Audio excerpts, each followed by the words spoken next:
یہ 1986 کی بات ہے۔ عنایت ماں کا سب سے بڑا بیٹا تھا۔ اس نے میٹرک پاس کر لیا تو ماں نے اسے کہنا شروع کر دیا، بیٹے کوئی کام تلاش کرو۔ بات یہ تھی کہ عنایت سے چھوٹے چاروں بھائی پڑھ رہے تھے۔ تبھی اس کو یہ احساس دلایا جاتا تھا کہ معاشی بدحالی دور کرنا اسی کی ذمہ داری ہے۔ صبح ہی وہ کام کی تلاش میں نکل جاتا اور شام کو گھر لوٹتا تھا۔ ماں کو اس کے بجھے چہرے سے اپنے سوال کا جواب مل جاتا تھا کہ آج بھی کام نہیں ملا۔ رات نا امیدی کا اندھیرا لاتی اور نئی صبح امید کی نئی کرنیں سمیٹ لاتی۔ 6 ماہ سے یہی ہو رہا تھا۔ کلرکی کے لیے 100 دفتروں کی کھاک چھانی۔ بالآخر مایوس ہو گیا اور پرائیویٹ کام ڈھونڈ لیا۔ ایک بندے نے حساب کتاب کے لیے رکھ لیا۔ 1 ماہ کام کرنے کے بعد اس نے صرف 500 روپے دیے۔ عنایت کی آنکھوں میں آنسو آ گئے۔ اس سے پوچھا، کیا کم دیے ہیں؟ یہ تنخواہ ہے یا بھیک؟ عنایت نے دھیمے لہجے میں شکوہ کیا، پہلے سے طے کر لیتے۔ شکر کرو کہ 500 روپے مل گئے، ورنہ ہر جگہ پہلے 6 ماہ مفت کام کرنا پڑتا ہے۔ پہلے تجربہ حاصل کر لو تو اچھا ہے۔ اچھا کام کرو گے تو کچھ سیکھ لو گے، تب تنخواہ کی بات کرنا۔ عنایت کے حالات ایسے نہ تھے کہ وہ تجرباتی محنت پر وقت ضائع کرتا۔ وہ تھک ہار کر رہ گیا۔ اس بندے کا کام چھوڑا تو کہیں چپراسی بھی نہ لگ سکا۔ بیمار باپ، 2 بہنیں، 1 ماں اور 4 بھائی، اتنا بڑا کنبہ اور کفالت کا واحد ذریعہ اس مکان کا کرایہ تھا جو اس کے دادا نے ورثے میں چھوڑا تھا۔ یہ 5 مرحلے کا پکا مکان تھا۔ اس کے بیچوں بیچ دیوار کھڑی کر کے 2 حصوں میں بانٹ دیا گیا تھا۔ ایک حصے میں عنایت اور اس کے گھر والے رہتے تھے اور دوسرے حصے میں کرایہ دار۔ اس طرح گزارا چل رہا تھا۔ اس بار جب ملتان سے عنایت کے ماما جی آئے تو ماں رو پڑی۔ بھائی سے کہنے لگی کہ تم ہی اس کا کچھ کرو۔ میں تو دعا کر کر کے تھک چکی ہوں مگر عنایت کو کہیں نوکری نہیں ملتی۔ کیا عنایت کو کسی قسم کا ہنر آتا ہے؟ میٹرک پاس کا تو نوکری تلاش کرنا مشکل ہے۔ آج کل چپراسی بھی FA BA ہوتے ہیں۔ بہتر ہے کوئی ٹیکنیکل کورس کر لے تو میں اس کو سعودی عرب میں بھجوانے کا انتظام کر سکتا ہوں۔ اسے پہلی 2 تنخواہیں اس ایجنٹ کو دینی ہوگی جو اس کے وہاں بھجوانے اور پھر کام دلوانے کا بندوبست کرے گا۔ اندھا کیا چاہے 2 آنکھیں۔ عنایت کی ماں نے فوراً حامی بھر لی۔ ماموں نے بھانجے کے لیے کچھ رقم بہن کو دی کہ کورس کر لے، کسی ادارے میں داخلہ لے لے، روزگار تو صحیح ملے گا۔ بہن خوش ہو گئی۔ اس نے بیٹے پر دباؤ ڈالا کہ تمہارا ماموں یہ کہہ کر گیا ہے اور روپیہ بھی دے گیا ہے، کورس کرنا ہوگا، ورنہ وہاں جا کر ہر قسم کی مزدوری کے لیے تیار ہو جاؤ۔ دیار غیر میں روپیہ کمانا اتنا آسان نہیں ہوتا۔ تم ابھی جوان ہو، دل میں حوصلہ اور جسم میں طاقت ہے تو جلد غریبی کی لعنت سے ہمیں چھٹکارا پا سکیں گے۔ 1.5 سال اس کورس کرنے میں لگا۔ یہ وقت اس نے جوں توں گزارا۔ 6 ماہ ویزا کے انتظار میں لگے۔ جب ساری کارروائی پوری ہو گئی تو وہ دبئی روانہ ہو گیا۔ اب ماں اس کی جدائی سے نڈھال تھی۔ پہلی بار بچھڑ رہا تھا، پھر بھی وہ خوشی کا اظہار کر رہی تھی۔ کہتی تھی، 2-4 برس کی جدائی کی کوئی بات نہیں بیٹا، تو ہزاروں میں کمائے گا تو قرض بھی اتر جائے گا اور میری لڑکیوں کے بھی ہاتھ پیلے ہو جائیں گے۔ اب گھڑیاں گن گن کر دن گزارنے لگے۔ بالآخر وہ دن بھی آ گیا جس کا سارے کنبے کو انتظار تھا۔ عنایت کے آنے کا سن کر ماں پھولے نہیں سما رہی تھی۔ اس کا بیٹا 5 سال بعد دبئی سے گھر لوٹ رہا تھا۔ اس نے اتنا کما لیا، بہنوں کی شادیاں کرنے کے بعد بھی کچھ سرمایہ بچ رہا تھا۔ وہ اپنے وطن میں بہت اچھی طرح کوئی کاروبار کر سکتا تھا۔ اس نے فون پر کہا تھا، ماں فکر نہ کرنا، میں بہنوں کے لیے عمدہ ریشمی جوڑے، گھڑیاں اور گھریلو چھوٹا موٹا سامان ساتھ لا رہا ہوں۔ اس نے اپنے آنے کی تاریخ بھی بتا دی۔ وہ پہلے ملتان میں اترا، جہاں سے 1 روز ننیال میں ٹھہر کر ماموں سے ملنا تھا، پھر آگے اپنے شہر جانا تھا۔ ماموں کا شکریہ ادا کرنا لازم تھا۔ جن کی مہربانی نے اس کو خوشیوں اور آسودہ حالی کے یہ دن دکھائے تھے۔ سو وہ ایک دن ماموں کے گھر ٹھہر گیا، ان کو اور ان کے بچوں کو تحفے دیے اور جانے کی اجازت چاہی۔ ماموں نے کہا، بیٹا تمہارے پاس سامان ہے، ویگن یا بس پر مت جانا، ایسا کرو ٹیکسی لے لو۔ اس پر ممانی بولی، میرا ماموزاد فلک شیر ٹیکسی چلاتا ہے، کیوں نہ اس کو فون کر کے بلا لیں؟ اتنے مال اسباب کے ساتھ کسی اجنبی کی ٹیکسی میں جائے گا تو ہم کو فکر لگی رہے گی۔ ماموں نے کہا، بیگم ٹھیک ہے، تم اپنی ممانی کو فون کر کے فلک شیر کو یہاں بلوا لو۔ ممانی نے فون کیا، فلک شیر نے ہی ریسیور اٹھایا، سن کر کہنے لگا کہ میں آج فارغ ہوں، آ کر عنایت صاحب کو لے جاتا ہوں۔ آدھے گھنٹے بعد اس نے دستک دی۔ ماموں باہر نکلے تو اس نے کہا، میں ذرا جلدی میں ہوں، گاڑی چیک کرا لوں، راستے میں جگہ جگہ سڑک ادھری ہوئی ہے، عنایت کو بھیج دیں۔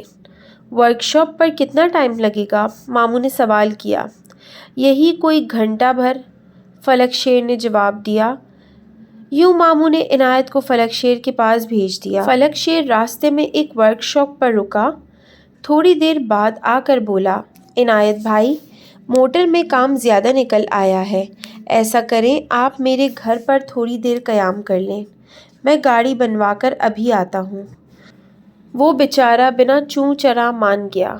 فلک شیر اسے گھر لے آیا، اپنے والد کو بتایا، یہ بلال صاحب کے بھانجے ہیں، میں ذرا گاڑی کو صحیح کرا لوں، تب تک یہ ہمارے مہمان ہیں۔ فلک شیر کا باپ اس سے گرم جوشی سے ملا اور گھر کے اندر لے گیا، اس کی خاطر مدارت کی اور دونوں دبئی کے بارے میں باتیں کرنے لگے۔ جبکہ فلک شیر واپس ورکشاپ چلا گیا۔ اس نے 1-2 گھنٹے کا کہا تھا مگر مغرب ہو گئی اور وہ نہ لوٹا۔ اس کے باپ نے کہا، عنایت بیٹا اب رات سر پر ہے، راستے میں ڈاکو وغیرہ مسافروں کو لوٹ لیتے ہیں، اور تم تو دبئی سے آ رہے ہو، تمہارے پاس قیمتی سامان بھی ہوگا۔ جی بالکل، میرا تو سارا ہی سامان قیمتی ہے، بہنوں کے جہیز کے لیے خریداری کی ہے، 5 سال بعد گھر لوٹ رہا ہوں، تب تو نقدی وغیرہ بھی ہوگی۔ نقدی کے ساتھ کچھ سونا بھی خریدا ہے انکل، بہنوں کی شادیوں کے لیے زیورات بنوائے ہیں۔ بیٹے عنایت، پھر میں تو تمہیں مشورہ دوں گا کہ تم ہرگز رات کا سفر مت کرو، کھانا کھا کر سو جاؤ۔ ابھی تک فلک شیر نہیں لوٹا ہے، وہ عشاء تک آئے گا، شاید گاڑی میں کچھ مسئلہ نکل آیا ہے، اگر راستے میں کوئی ویران جگہ پڑ گئی تو کچھ بھی ہو سکتا ہے، صبح تر کے نکل جانا۔ عنایت نے سوچا، بزرگ ٹھیک کہہ رہے ہیں، رات کا سفر تو خطرہ ہوگا، دن کو ہی سفر بہتر ہوگا۔ اس نے فلک شیر کے گھر میں ہی سو جانا بہتر جانا۔ باپ کے ساتھ عنایت کی گفتگو فلک شیر کے بھائیوں نے بھی سنی۔ عشاء کی نماز کے بعد فلک شیر بھی آ گیا، کہنے لگا، گاڑی میں تھوڑا سا مسئلہ تھا مگر ٹائر پرانے تھے، سوچا کہ نئے ڈلوا لیتا ہوں، اسی سبب دیر ہو گئی۔ خیر اللہ کے ہر کام میں بہتری ہوتی ہے، اب صبح چلیں گے، صبح صبح زیادہ سفر خوشگوار ہوگا، ہم تازہ دم ہوں گے اور اس وقت گرمی بھی کم ہوگی۔ یہ طے پا گیا کہ اب سفر کل صبح ہی کرنا ہے۔ فلک شیر کی والدہ نے پرتکلف کھانے کا انتظام کر لیا تھا، سب نے مل کے کھایا اور ایک علیحدہ کمرے میں اس کا بستر لگا دیا۔ کھانا کھانے کے بعد فلک شیر نے کچھ دیر اپنے مہمان سے گپ شپ میں وقت گزارا، دبئی کے بارے میں معلومات لیں، پوچھا، اگر میں وہاں جا کے ٹیکسی چلاؤں تو کتنا کما لوں گا اور دبئی کا ویزا کتنے میں مل جائے گا؟ عنایت نے سادہ دلی سے تمام معلومات دیں اور باتوں باتوں میں بتا دیا کہ 5 سالوں میں اس نے اتنا کما لیا ہے، وہ اب خوشحال ہو گیا ہے۔ بہنوں کی شادی کی خوب جی کھول کر خریداری کی ہے، کیا کیا خریدا ہے اور کتنا سونا لیا ہے، سبھی کچھ احوال اس نے فلک شیر کو بتا دیا۔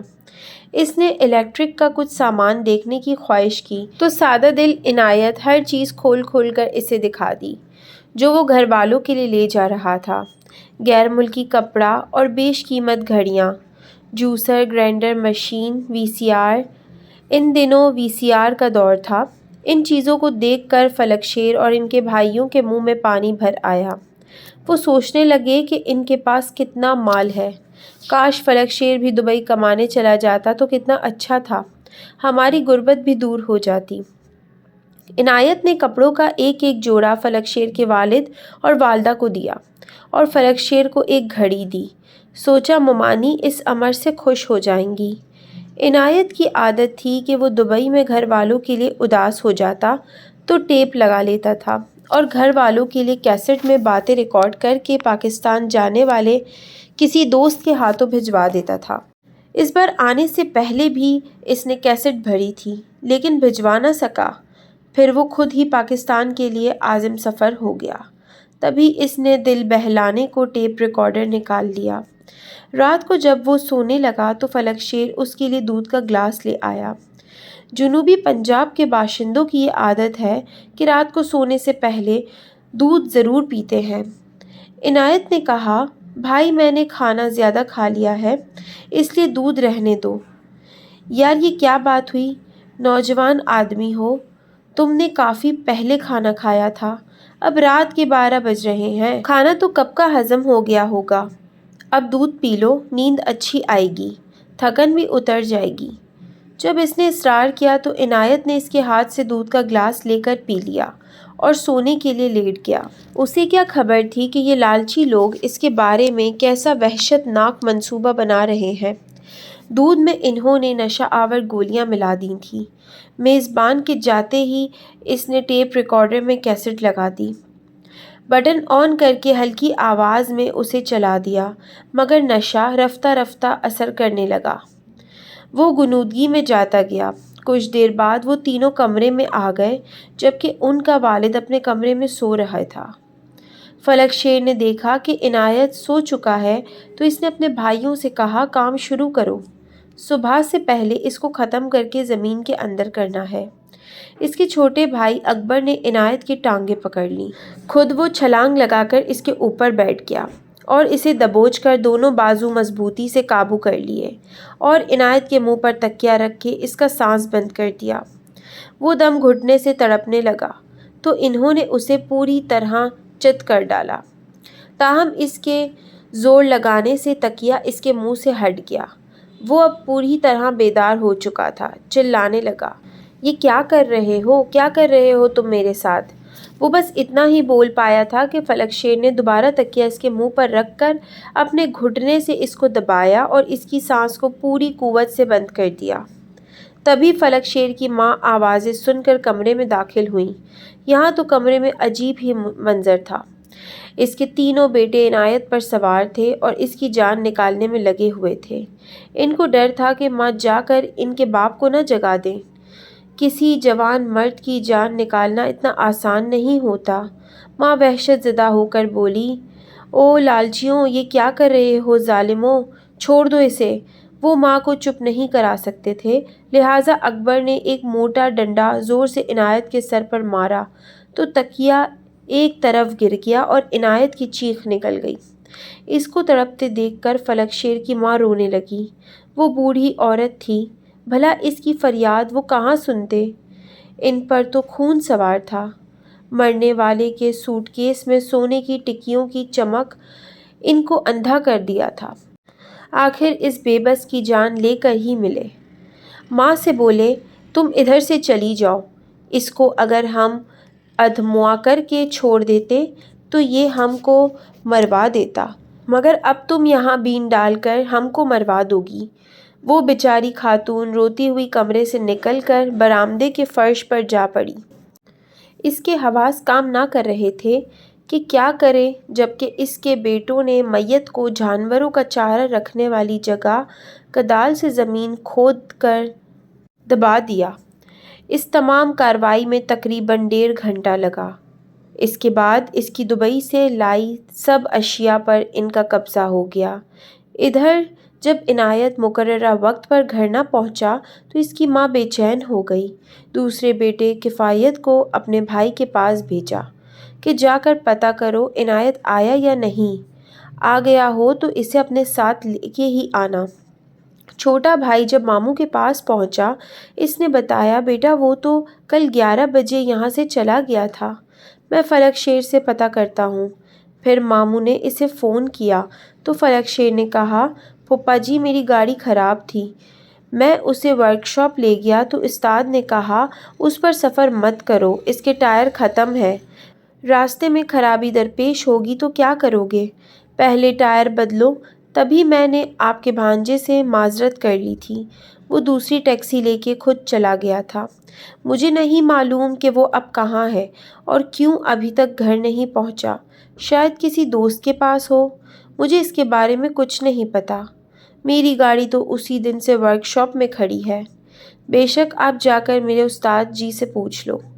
یہ سن کر عنایت کا ماموں پریشان ہو گیا، وہ کفایت کو لے کر فلک شیر کے گھر گیا، کیونکہ کفایت بہت پریشان تھا، اسے یقین تھا کہ اس کا بھائی دبئی سے آ گیا ہے، اس نے وہاں سے چلتے وقت اپنی والدہ کو فون کر دیا تھا اور بتا دیا تھا کہ ملتان ایئرپورٹ سے وہ ماموں کے پاس جائے گا اور پھر گھر آئے گا۔ تاہم جب فلک شیر نے بتایا کہ وہ اپنی ٹیکسی کے ٹائر چیک کروا رہا تھا تو انہوں نے اس کی بات کا یقین کر لیا، بظاہر یقین نہ کرنے کی کوئی وجہ نہیں تھی، وہ یہی سمجھے کہ ملتان میں عنایت کسی دوست کے پاس چلا گیا ہوگا۔ تاہم حیرت کی بات یہ تھی کہ اس نے نہ تو گھر والوں کو فون کر کے بتایا اور نہ اپنے ماموں سے رابطہ کیا۔ تبھی ان کو شک گزرا کہ ضرور اس کے ساتھ کوئی غیر معمولی بات ہو گئی ہے، وہ ابھی یہ سوچ ہی رہے تھے کہ عنایت کے گھر میں انہی غیر ملکی سینٹ کی خوشبو محسوس ہوئی، یہ خوشبو ویسی ہی تھی جیسی عنایت کے ملبوس سے ماموں کو آئی تھی جب وہ ان کے گھر پر ٹھہرا ہوا تھا، یہ خوشبو فلک شیر کے گھر میں ہر جگہ محسوس ہو رہی تھی۔ ماموں نے فلک شیر سے کہا کہ میں تمہارا گھر دیکھنا چاہتا ہوں، اس طرح گھر دیکھنے کے بہانے وہ کمرے میں ادھر ادھر پھرنے لگا، تبھی ایک کمرے میں صوفے پر ماموں کو تولیہ پڑا نظر آیا، اس نے تولیہ اٹھایا تو اس میں سے بھی تیز سینٹ کی خوشبو آئی، اسے لگا کہ یہ تولیہ عنایت کا ہے، وہ اس وقت اس کمرے میں کھڑا تھا جہاں پچھلی رات کو وقوع ہوا تھا۔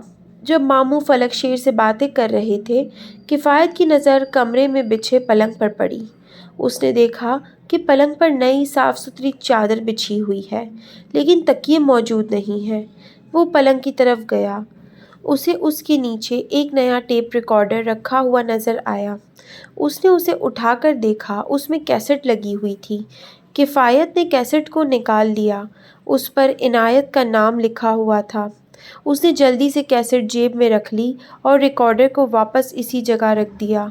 فلک شیر اور اس کے بھائی ماموں سے باتوں میں مشغول تھے، انہوں نے کفایت کی طرف توجہ نہ کی تھی، گھر آ کر اس نے سارا ماجرا اماں اور ماموں سے بیان کیا، ماموں نے بھی گواہی دی کہ اس کمرے میں لگتا تھا کہ سینٹ کی شیشی کھولی تھی یا کسی نے اپنے کپڑوں میں سینٹ لگایا تھا جس کی خوشبو ہوا میں رچی ہوئی تھی، تبھی مجھے شک ہو گیا، پھر انہوں نے کیسٹ دیکھی اور اسے ٹیپ ریکارڈر پر لگا دیا، جوں جوں وہ کیسٹ سنتے جاتے تھے گھر والوں پر قیامت گزر رہی تھی، شروع میں تو عنایت کی اپنی آواز سنائی دی، جو باتیں اس نے گھر والوں کے لیے بھری تھیں، پھر بعد میں ٹیپ کے کچھ حصے پر جو ریکارڈ ہو گیا تھا، اس کو سن کر تو جیسے ان پر قیامت گزر گئی ہو، وہ یوں سکتے میں تھے جیسے کوئی بھیانک خواب دیکھ رہے ہوں۔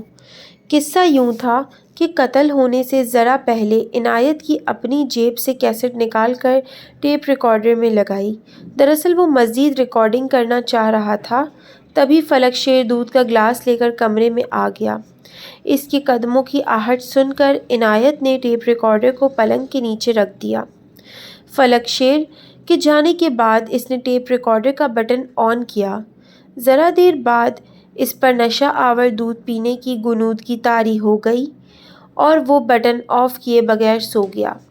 تھوڑی دیر بعد تینوں بھائی جب اس کو مارنے کے ارادے سے آئے، اس کارروائی کے دوران کسی کا پاؤں تار سے اٹکا، مگر وہ اپنے ظالمانہ عمل میں اس قدر مدعو تھے کہ انہوں نے تار کا نوٹس نہیں لیا اور ان کی نظر پلنگ کے نیچے رکھے ٹیپ ریکارڈر پر بھی نہیں گئی، جس کا بٹن آف نہیں ہوا تھا، وہ عنایت کی لاش کو ٹھکانے لگانے کی جلدی میں تھے۔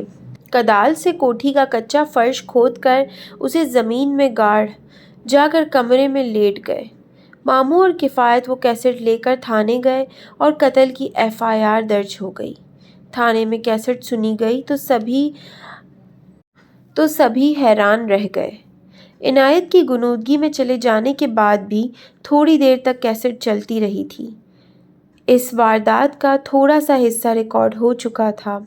پہلے فلک شیر کی کچھ باتیں ریکارڈ تھیں، پھر لڑنے بھرنے کی آواز سنائی دینے لگیں اور عنایت کے کرانے کی آوازیں بھی آنے لگیں۔ فلک شیر کی اماں کی بھی آواز سنائی دی کہ ظالمو کیا کر رہے ہو، چھوڑ دو اسے۔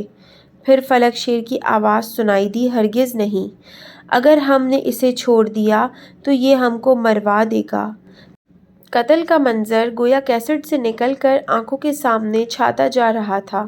اچانک ہی کیسٹ بند ہو گئی، شاید تار نکل جانے یا آٹومیٹک سسٹم کے تحت بند ہوئی تھی۔ عنایت کے قتل کا کوئی گواہ نہ تھا، کسی کی شہادت موجود نہ تھی، مگر سب سے بڑی خدا کی ذات تھی جو دیکھ رہی تھی۔ اس نے شہادت کا ثبوت مہیا کر دیا تھا۔ خون چھپ نہ سکا اور اس کیسٹ کی بدولت تھانے میں قتل کا راز فاش ہو گیا۔ عنایت تو جان سے گیا مگر ماں بھی زندہ درگور ہو گئی۔ وہ بیچاری تو جیتی تھی نہ مرتی تھی۔ 5 برس کی جدائی کے بعد وہ گھڑی آئی بھی تو درمیان میں موت ماں اور بیٹے کے بیچ دیوار بن گئی۔ وہ بد نصیب تو بیٹے کا آخری دیدار بھی نہ کر سکی۔ جب تک جیتی رہی یہی کہا کرتی تھی، خدا کرے کسی کے بیٹے پردیس نہ جائیں، اگر جائیں تو جلد لوٹ کر آ جائیں، کیونکہ موت کبھی بھی آ سکتی ہے، موت کسی کو مہلت نہیں دیتی۔ اگر آپ لوگوں کو میری کہانی پسند آئی ہو تو میرے چینل کو سبسکرائب ضرور کیجیے گا اور لائک کر کے کامنٹ باکس میں ضرور بتائیے گا آپ لوگوں کو کیسی لگی۔ اللہ حافظ۔